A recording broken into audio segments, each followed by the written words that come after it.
कि राज्य में न नौकरी की उम्मीद है न रोजगार,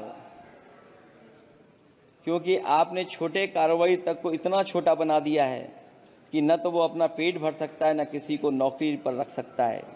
जो कुछ पद निकलते भी हैं तो उन पर लेटरल एंट्री के नाम से पिछले दरवाजे से कुछ खास संगी साथियों को रख लिया जाता है। आरक्षण का हक नॉट फाउंड सुटेबल के नाम पर हड़पा जा रहा है। और अध्यक्ष महोदय, आरक्षण के साथ इतनी खिलवाड़ किसी सरकार ने नहीं की होगी जितनी खिलवाड़ इस सरकार ने की है। जहां सरकारी नौकरियां नहीं दी जा रही हैं, और सरकारी नौकरियां इसलिए नहीं दी जा रही हैं क्योंकि उन्हें आरक्षण देना पड़ेगा। जिस प्रदेश से मैं आता हूं वहां सबसे बड़े पैमाने पे नौजवान बेरोजगार है।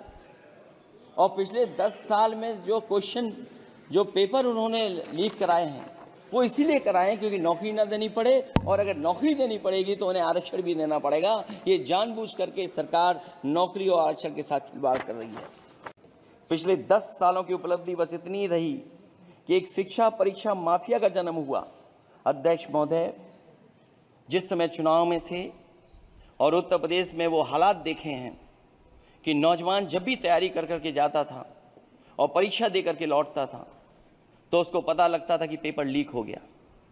और उत्तर प्रदेश में केवल एक पेपर लीक नहीं हुआ है, जितनी भी परीक्षाएं हुई हैं सब पेपर लीक हुए हैं। केवल उत्तर प्रदेश ही नहीं, मैं माननीय सांसद की तरफ से सुन रहा था, कई ऐसे प्रदेश हैं जहां पर परीक्षाएं देने तो बच्चे गए लेकिन वहां भी पेपर लीक हो गया। और अभी जब 4 जून को रिजल्ट आया उसके बाद जो बात उठी है, देश की सबसे प्रेस्टिजियस परीक्षा, उसका भी पेपर लीक हो गया। और आखिरकार ये पेपर लीक हो क्यों रहा है? सच्चाई तो ये है कि ये सरकार पेपर लीक इसलिए करा रही है कि सरकार नौकरी। अध्यक्ष महोदय, एक जीत और हुई है, एक जीत और अध्यक्ष महोदय हुई है। मैं जानता हूं सत्ता पक्ष बैठे वाले लोग समझ गए होंगे। अयोध्या की जीत भारत के परिपक्व मतदाता की लोकतांत्रिक समझ की जीत है। और हम तो अध्यक्ष महोदय यही सुनते आए हैं, होए वही जो राम रची राखा, ये है उसका फैसला। अध्यक्ष महोदय, होई वही जो राम रची राखा, ये है उसका फैसला। जिसकी लाठी में नहीं होती आवाज, जो करते थे किसी को लाने का दावा, वो हैं खुद किसी के सहारे के लाचार।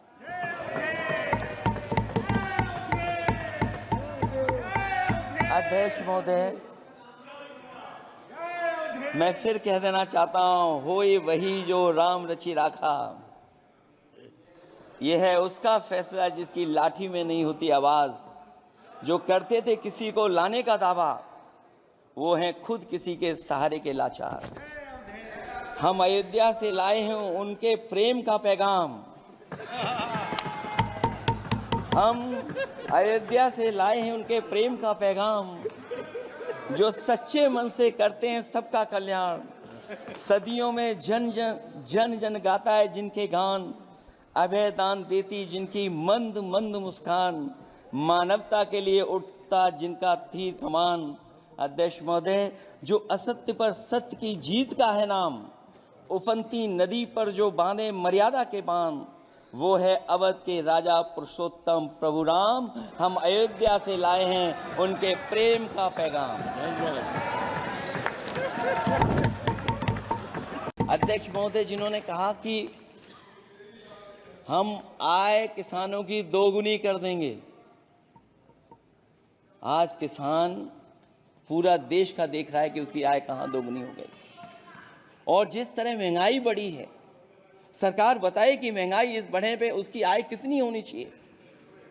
और जो इंफ्रास्ट्रक्चर की बड़ी बड़ी बातें की गई थी कि एमएसपी लागू करने के लिए एग्रीकल्चर सेक्टर का इंफ्रास्ट्रक्चर तैयार होगा, लेकिन जहां तक मैंने उत्तर प्रदेश में देखा है, अगर इस सरकार में एक भी नई मंडी बनी हो तो मुझे सरकार बता दे।